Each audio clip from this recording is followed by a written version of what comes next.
Ito sila guys, ng ating mga alaga, nating mga manok guys. Hindi pa ito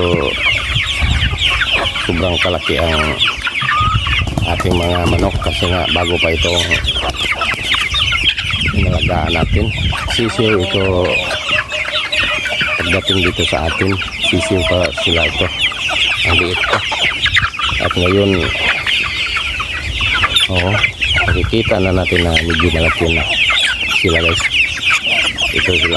At mayroon naman tayong mga sisiw na kukunin natin guys,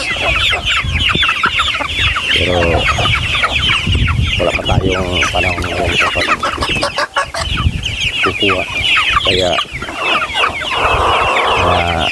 next week siguro.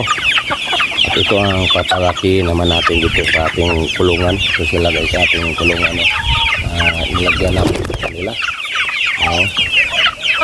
So sila guys, ang ating mga alaga,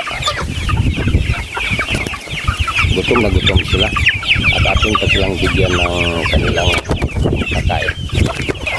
Batog na sa atin, batog na rin.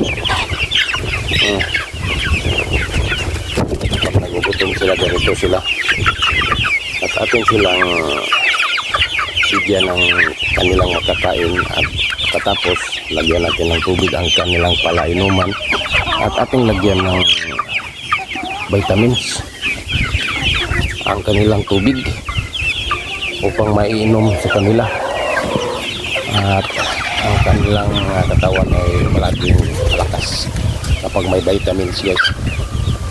Ito naman sila. Tapos naman tayong pagkakain sa ating alagang baka. Ngayon ito naman ating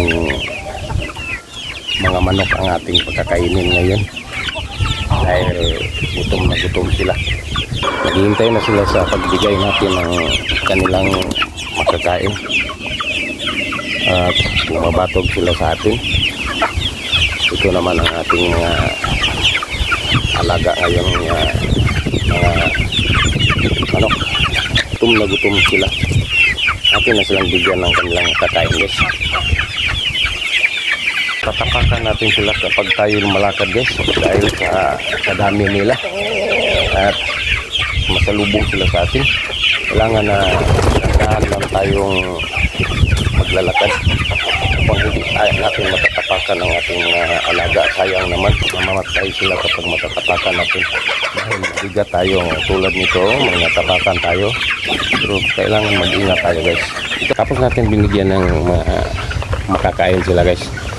Ito naman sila, nasa kakainan nila. Ito ang iba, at ang iba namang grupo dito naman